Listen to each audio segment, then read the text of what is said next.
Sahobalar aytadilar, Payg'ambarimiz alayhissalom vafotlaridan ozgina oldin, bir necha kun burun qabristonga bordilar.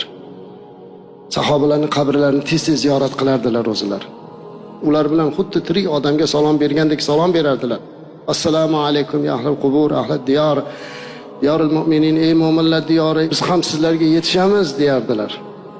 Xuddi shunaqa qilib qabrni ziyorat qildilar. Keyin Uhud maydoniga borib, Uhuddagi shuhadolarning shahid bo'lganlarini ziyorat qildilar. Va shu yerda turib bir gap aytdilar. Men do'stlarimni sog'indim, mushtoq bo'lib qoldim ularga. Turgan sahoba hayron bo'lib, "Ya Rasululloh sallallohu alayhi va sallam, biz emasmi do'stingiz?" dedi.